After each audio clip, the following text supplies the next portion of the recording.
2013 में 20-20 घंटे की लोड शेडिंग हुआ करती थी,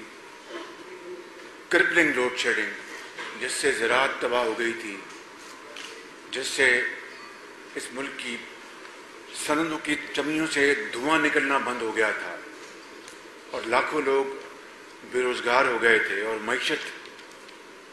का जनाजा निकल गया था। अल्हम्दुलिल्लाह मियां नवाज शरीफ की लीडरशिप में 2013 और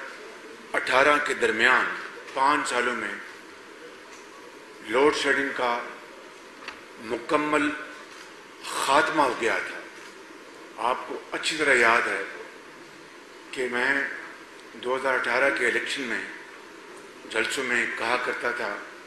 कि अल्लाह ताला के फज़ल करम से मियां नवाज शरीफ की लीडरशिप में इस मुल्क में बिजली के अंधेरे यानी लोड शेडिंग हमेशा हमेशा के लिए ख़त्म हो चुके हैं। मैं एक पार्लियामेंटेरियन हूँ, एक सियासतदान हूँ, उन चीज़ों को समझता हूँ कि कंट्रोवर्शियल बातें नहीं की जाए, क्योंकि हम एक ही हुकूमत में हैं, एक ही मकसद है, तो हम ये नहीं चाहते कि हम कंट्रोवर्शियल बातें करें। जैसे कि ऑनरेबल मिनिस्टर ने कहा कि 2013 में अंधेरा था। मैं आपसे पार्लियामेंट से ये कहता हूँ कि उनकी आज ही अनाउंस करें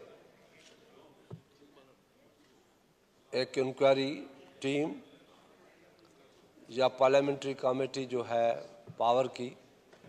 उसको दें कि इंक्वायरी करे और एक हफ्ते में अंदर ये चीज़ बताई जाए इस पार्लियामेंट को कि 2008 से 13 तक क्या पोजीशन थी और 2013 से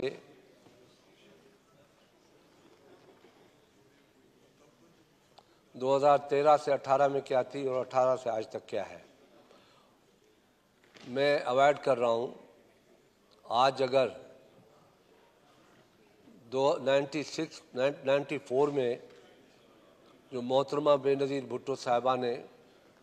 5000 मेगावाट बिजली का मुआहदा किया था थरकोल पे गार्डन व्यू के साथ, जो 15 साल के अंदर कोयले पे 20,000 मेगावाट बिजली होती और सस्ती बिजली होती, वो कैंसिल किया गया प्रोजेक्ट। अगर वो नहीं होता तो आज हम अंधेरों में नहीं होते। हमारा विजन बड़ा क्लियर है। हम बिलीव करते हैं इस वक्त जो दुनिया की हालात है, दुनिया की इकोनॉमिक सिचुएशन है, उसको देखते हुए हम अफोर्ड नहीं कर सकते महंगी बिजली। आज जो ऑयल पे बिजली चल रही है वो 45 रुपया यूनिट पड़ रही है, जो अफोर्ड यकीनन नहीं कर सकते।